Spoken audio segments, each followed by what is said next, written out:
할렐루야. 네, 오늘 또 모인 우리 가운데 예수님께서 나타나시고 성령께서 우리와 함께 하시기를 간절히 소망합니다. 우리가 계속해서 요나서를 살펴보고 있는데요, 은혜가 되고 계십니까? 네, 우리가 알고 있던 요나서와는 달리 그 이면에 숨은 요나서의 메시지를 살펴보면서 요나가 혹은 우리들의 모습과 많이 닮아 있지는 않았나 우리가 살펴보고 있습니다. 오늘은 요나가 다시 하나님께 사명을 받고 니느웨로 향하는 장면이 등장하고 있습니다. 1절에 보니까 여호와의 말씀이 두 번째로 요나에게 임하니라 라고 말씀하고 있어요. 요나에게 다시 하나님께서 사명, 미션을 주시죠. 그리고 그 내용은 1장에 나왔던 것과 동일합니다. 이번에는 요나가 하나님을 피하지 않고 말씀대로 큰 성읍 니느웨에 가서 하나님의 말씀을 전합니다.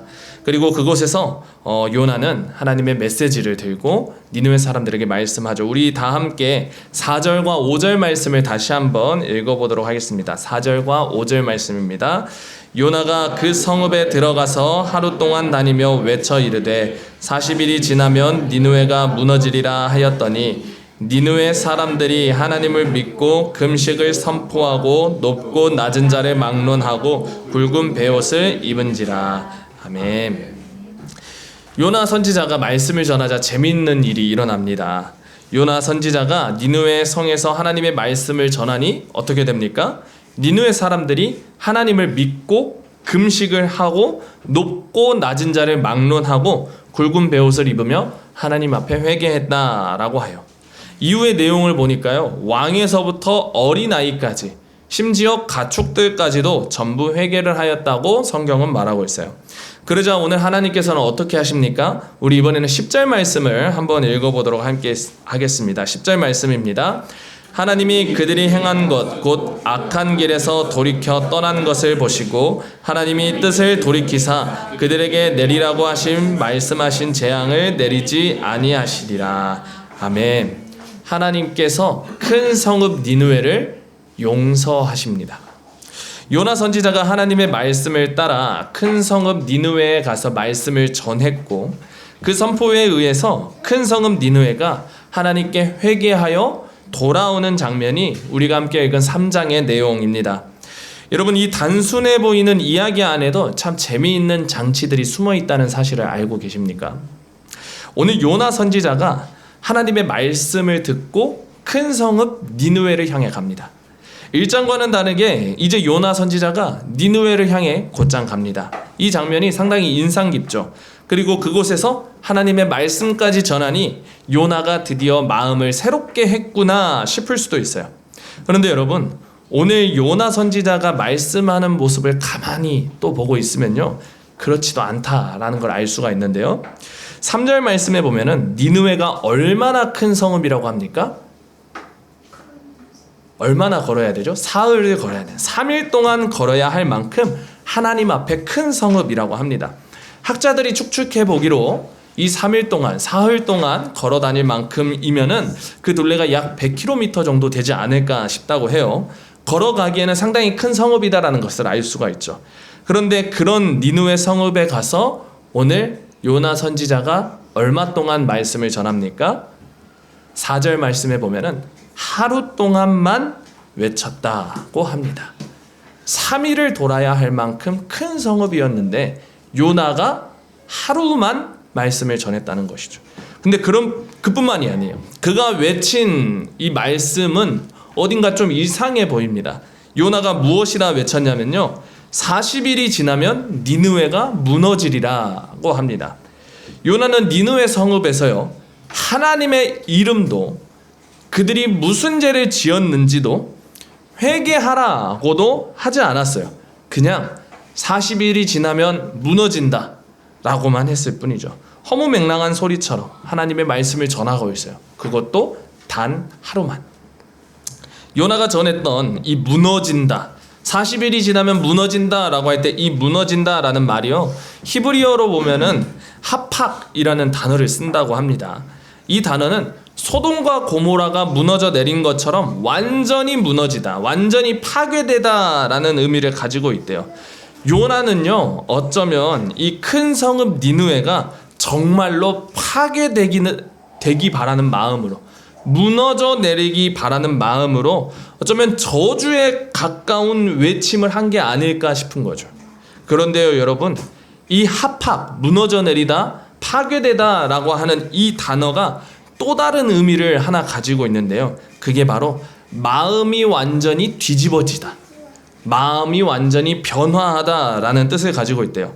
요나는 니느웨 성읍을 향해서 완전히 무너져 내려버리라고, 완전히 파괴되어 버리라고 합학을 외쳤지만 어떻게 됩니까? 그 메시지를 들었던 니느웨 사람들은 왕으로부터 시작해서 어린아이까지, 심지어 가축까지도요 모두 합학, 마음의 변화가 일어났다는 거죠. 완전히 변화합니다. 니느웨의 악이 커서 하나님 앞에 상달되었다라는 것을 알리기 위해 요나 선지자를 보냈는데, 이제 이들이 니느웨가 변화하여서 굵은 베옷을 입고 모두 금식하며 회개하는 모습으로 변화하게 되었다고 3장은 말하고 있죠. 여러분, 요나서에 등장하는 단어 중 우리가 좀 주의 깊게 보면 좋은 단어가 크다라고 하는 가돌이라는 단어인데요. 이 히브리어로 가돌, 크다라고 하는 말이 요나서에는 상당히 많이 등장하고 있습니다. 죄가 크다, 큰 성읍, 큰 물고기, 큰 폭풍우, 이렇게 크다라는 단어가 등장을 하는데, 이 크다라는 단어를요 요나와 하나님이 바라보는 관점이 완전히 다릅니다. 요나는요 철저하게 자신의 입장에서 크다고 바라봅니다. 큰 성읍 니느웨는 큰 죄를 지었고요, 큰 폭풍우와 큰 물고기는 자신을 바다까지 끌어내리는 하나님의 집요함으로 바라봅니다. 하지만 하나님께서는 완전히 다르죠. 하나님께서는 큰 성읍 니느웨, 큰 물고기, 큰 폭풍우, 이 모두 다 하나님의 자비가 흐르는 단어로 쓰이고 있다는 거예요. 하나님의 자비가 얼마나 큰지 보여주는 단어이기도 합니다. 그래서 오늘 하나님께서는 이 큰 성읍 니느웨를 원수, 악한 성읍으로 바라보지 않고 하나님의 큰 자비가 필요한 하나님의 피조세계로 바라보고 있었습니다. 그리고 그들을 용서하시면서 오늘 본문이 마무리가 되고 있죠. 여러분, 이 단순해 보이는 이야기 너머에도 요나의 얄팍함과 하나님의 크신 자비가 숨어 있다는 것을 알 수가 있습니다. 그 크신 하나님 앞에서 요나가 얼마나 형편없는 말씀을 전했는지, 사실 그것은 중요하지가 않았던 거죠. 저에게는 취미가 여러 가지가 있는데요. 20대 때에는 악기를 연주하는 것과 자전거를 타는 게 저에게 취미였어요. 학교를 다녀오면은요 꼭 자전거를 들고 나가서 한 2-30분이라도 자전거를 타고 왔고요. 저녁이 되면은 기타를 들고 제가 연주해보고 싶은 연주들을 좀 연습을 해보는 그런 취미들이 있었습니다. 요새는 워낙 유튜브가 많이 있기 때문에 혼자서 독학을 할 수 있을 만큼 충분한 지식들이 이렇게 전해지고 있어요. 최근 들어서는 수영을 하고 있습니다. 물론 수영은 강습을 받음에도 불구하고 유튜브나 다른 정보들을 통해서 어떻게 하면 조금 더 잘할 수 있는지도 공부를 하고 있죠. 그런데 이렇게 취미 생활을 하다 보면은 어느 일정 구간에 다다르잖아요. 벽과 같은 순간들이 느껴집니다. 왜냐하면은 유튜브로 보는 사람들과 나의 실력 차이가 많이 나는 것 같아요. 왜 나는 이렇게 안 되지? 왜 나는 이렇게 못하지? 라는 생각이 드는 거죠. 그래서 원인을 분석을 해요. 이 사람은 되는데 왜 나는 안 될까? 왜 저 사람은 되는데 왜 나는 안 될까? 원인 분석을 하는데 이유를 발견합니다. 악기 같은 경우에는요, 저는 비교적 저렴한 악기를 쓰고 있고 그 사람은 고가의 악기를 쓰고 있더라고요. 자전거 같은 경우에도 저는 낮은 등급의 자전거를 쓰고 있는데 저 사람은 아주 좋은 자전거를 쓰고 있더라고요. 수영도 보니까요, 저 사람은 좋은 물안경에 좋은 수영복에 좋은 오리발을 끼고 있는데 나는 그렇지 못하구나. 그럼 어떻게 합니까? 이제 조금씩 돈을 모아서 장비를 사기 시작을 해요. 이걸 전문 용어로 장비병이라고 합니다. 장비병에 걸리면 헤어나올 수가 없습니다. 야금야금 해서 좋은 장비로 구성을 하고 나서 기타를 연주해보면 어떨까요? 이야, 소리가 기가 막히게 똑같습니다. 이전과 다를 게 하나도 없어요.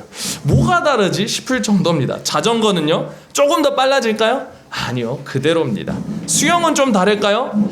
오히려 수영은 갈수록 실력이 떨어지는 것 같습니다. 여러분, 좋은 장비를 쓰면은 물론 조금의 이점은 있겠죠. 하지만 드라마틱한 변화는 일어나지 않는다는 거예요. 무엇이 문제일까요? 사실 장비가 문제가 아니라 제가 문제죠. 제가 조금 더 연습을 해야 하고 조금 더 열심히 공부를 해야 하는데 그렇지 못한 거죠. 하루는 제가 자전거를 타면서 정말 열심히 페달을 밟으면서 빨리 가겠다고 허둥지둥 하고 있는데 옆에 한 분이 자전거를 타고 슉 지나가시더라고요. 허름한 차림의 아저씨였어요. 마치 농사일을 마치고 집으로 돌아가는 듯한 허름한 복장이었습니다. 자전거 또한 허름해 보였어요. 뭐 제대로 된 자세로 타는 것도 아니었고요. 자신의 몸에 맞춰 피팅된 자전거도 아니었습니다. 그런데도 저보다 빠르게 아무 일도 아닌 것처럼 슝 지나가시더라고요. 반면에 저는 어땠을까요? 헬멧도 끼고 자전거 고글도 끼고 복장도 착용하고 있고 심지어 자전거 페달용 신발도 끼고 있고 자전거도 조금 더 비싼 자전거로 달리는 경주용 자전거를 타고 있었는데도 불구하고 그분이 저를 너무나도 가볍게 지나가시더라고요. 뭐가 문제일까요? 제가 문제입니다. 여러분, 오늘 요나서 3장이 이야기하는 바도 이런 것 같아요. 실은 오늘 요나가 하나님의 말씀을 전하러 니느웨에 갔지만 무너져 내려버리라고, 파괴되어 버리라고 외친 이 실상은 저주에 가까운 최악의 설교를 했습니다. 그것도 단 하루만 했죠. 3일 동안 돌아야 할 만큼 큰 성읍에서 하루만 했습니다. 하지만 여러분, 그 최악의 설교도요, 하나님께서는 최고의 반응으로 이끌어내셨습니다. 니느웨 사람들이 어른부터 어린아이까지 심지어 가축까지 이렇게 금식하면서 굵은 베옷을 입고 회개하기 시작했죠.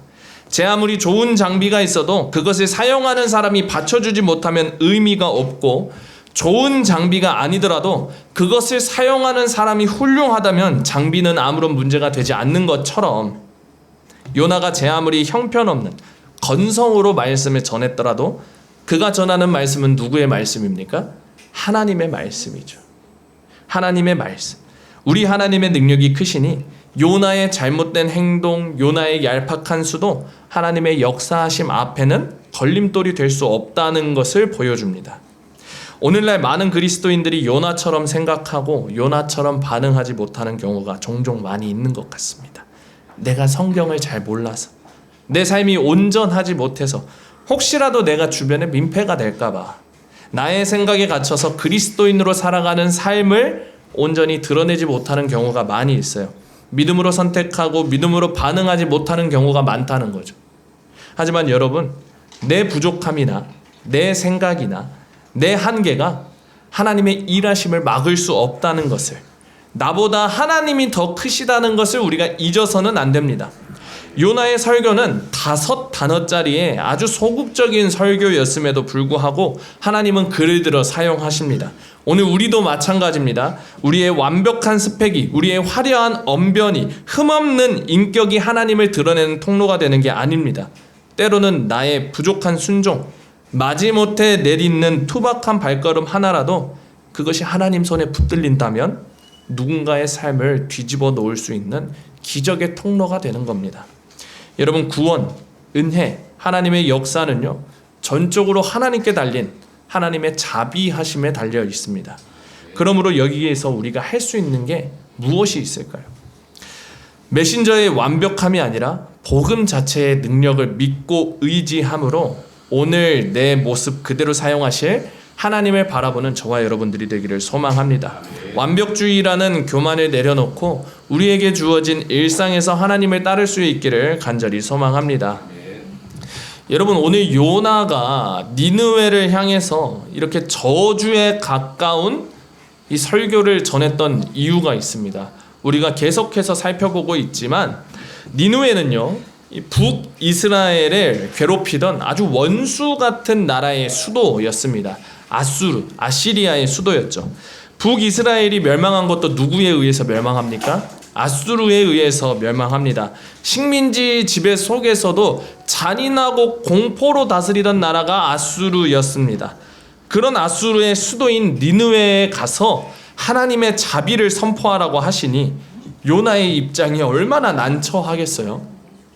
오늘 요나 선지자가 니느웨를 향해 차라리 파괴되어 버리라고, 차라리 무너져 내려 버리라고 이야기한 것은요, 그가 이스라엘과 니느웨라는 역사의 관계 속에서 얼마나 아프고 깊은 상처를 지니고 있는지를 보여주기도 합니다. 또한 바벨론 포로기 이후에 요나서를 읽고 있는 이스라엘이 선민주의와 율법주의에 빠져서 자신들만 옳고 이방을 향해서 옳지 않다라고 하는 자들의 입장을 대변해 주기도 합니다. 그러나 여러분, 하나님께서는 그런 니느웨를 어떻게 바라보셨습니까? 자비가 필요한 이방 땅으로 바라보셨습니다. 하나님이 보시기에도 큰 성읍, 하나님의 피조세계로 바라보셨던 거죠. 요나의 최악의 설교에도 니느웨의 반응은 너무나도 달랐습니다. 어린아이부터 어른까지, 심지어 짐승까지도 굵은 베옷을 입고 금식하고 회개를 했습니다. 어쩌면요, 단 하루의 설교, 그것도 아주 형편없는 설교를 듣고 회개하고 있는 이 니느웨의 모습은요, 지난 세월 속에서 선지자들을 죽이고 불순종했던 이스라엘의 완악한 모습을 찌르는 거울일지도 모르겠습니다. 이스라엘은, 요나는 니느웨를 향해서 마땅히 심판받아야 한다, 그들은 구원받지 못한다고 하나님의 이름으로 정죄하고 자신들은 구원받은 자들이라 여겼던 거죠. 하지만 어떻습니까? 그동안 하나님께서는 그 이스라엘을 향해 수많은 선지자를 보내고 눈물로 호소하여도 끝내 그들은 목을 곧게 하고 돌아오지 않았죠. 오늘 하나님께서는 그런 이스라엘을 향해 니느웨를 들어서 말씀하는 겁니다. 가장 악한 자를 통해 가장 의롭다 하는 자들을 깨우치게 하십니다. 의롭다던 너희는 몇 세대를 거쳐도 목을 곧게 하거늘 너희가 악하다고 하는 니느웨는 단 하루의 말씀에도 회개하고 변화하는데 과연 누가 옳으냐? 과연 누가 하나님의 자녀냐? 과연 누가 선택받은 백성이냐? 라면서 말이죠. 여러분, 오늘 우리도 마찬가지입니다. 오늘날 세상이 교회를 향해 혹은 우리를 향해 너희나 잘해라, 예수님 믿는 사람들이 더하더라 라고 비판하면 어떻습니까? 교회에도 안 나와보고 그런 말 하는 거 아니라고, 잘 모르면 이야기하지 말라고, 오히려 너희가 너무 악해서 그런 것이라고, 우리를 향해 손가락질하는 자들을 향해 그들이 잘못되었다고 우리는 대변합니다. 그런데 여러분, 오늘 우리가 억울해할 거 아니라 이 요나서의 풍자를 기억해야 합니다. 세상의 악함, 우리를 향한 비난을 신경 쓰고 정죄하기 이전에 매주 하나님의 말씀을 들으면서도 내 삶의 방향을 한치도 바꾸려고 하지 않는 내 안의 완고함을 먼저 찢어내고 애통해하는 우리들의 자세가 되어야 한다는 겁니다. 가장 악한 자들을 통해 스스로 의롭다 하는 자들을 깨닫게 하시는 하나님의 음성에 귀 기울일 수 있기를 소망합니다. 여러분, 그럼에도 불구하고 오늘 하나님께서는 왜 요나 선지자를 사용하실까요? 하나님의 능력이 부족해서도 아니고 하나님의 자비가 니느웨까지 닿지 못하는 것도 아닐 텐데 왜 굳이 불순종하면서 완고한 요나 선지자를 다시 사용하시는 걸까요? 니느웨를 향한 하나님의 사랑이요, 니느웨를 아끼는 하나님의 마음이 곧 요나를 향한 하나님의 마음이요, 요나를 아끼는 하나님의 사랑이기 때문입니다. 오늘 연약한 우리를 들어 사용하시는 이유, 여전히 하나님의 뜻을 외면하고 내가 옳다고 살아가는 우리를 끝까지 찾아오시는 이유는요, 그렇게 하나님이 우리를 사랑하시기 때문입니다. 악한 자들을 들어 의로운 자를 깨우치게 하고 싶으실 만큼 하나님이 우리를 사랑하시기 때문에 그 사랑으로 요나가 변화하기를, 우리가 변화하기를, 내가 변화하기를 원하시고 계시다라는 겁니다. 여전히 그대로인 요나에게 찾아와 다시 말씀하시는 그 하나님의 기다림, 인내가 오늘 우리를 향해서도 말씀하고 있습니다. 그러므로 그 음성에 우리의 시선을 주님께로 향하기를 소망합니다. 여전히 부족하고 허점투성인 우리들이라 할지라도 주님께서 쓰시겠다라고 한다면 그런 우리를 통해서도 하나님이 새로운 역사를 써내려 가실 줄로 믿습니다. 우리의 실패보다 하나님의 은혜가 더 큽니다. 오늘 우리에게 다시 두 번째 기회를 허락하시는 주님의 은혜를 붙잡는 저와 여러분들이 되기를 간절히 소망합니다. 사랑하는 성도 여러분, 오늘 우리는 단 하루 동안 전해진 형편없는 요나의 설교 앞에서도 온 성읍이 마음을 찢고 회개하는 니느웨의 모습을 살펴보았습니다. 장비가 아무리 낡고 초라해도 그것을 쓰시는 분이 위대하시기에 기적이 일어났듯 우리의 연약함과 부족함은 결코 하나님의 일하심을 막을 수 없습니다. 오히려 단 하루의 선포에도 완전히 뒤집어진 니느웨의 모습은 매주 하나님의 말씀을 들으면서도 삶의 방향을 한치도 바꾸려 하지 않는 우리의 완악함을 찌르는 뼈아픈 거울이기도 합니다. 우리는 세상을 향해 손가락질하기 전에 내 안에 굳은 마음을 찢고 애통할 수 있어야 합니다. 그럼에도 불구하고 하나님께서는 도망자 요나에게 그리고 여전히 허점투성인 우리에게 찾아와 두 번째 기회를 허락하십니다. 원수 같은 니느웨를 살리시는 큰 사랑은 끝까지 도망치려고 하는 요나를 그리고 우리를 향해 흐르는 하나님의 사랑이라는 것을 기억하기를 소망합니다. 완벽해야 한다라는 교만을 내려놓고 나보다 나를 먼저 사랑하시고 두 번째 기회를 허락하시는 그 크신 은혜에 기대어 우리가 주어진 일상의 삶의 자리에서 투박하지만 진실한 순종의 발걸음을 내딛는 저와 여러분, 우리 일상의 교회가 되기를 예수님의 이름으로 간절히 축복합니다. 기도하겠습니다.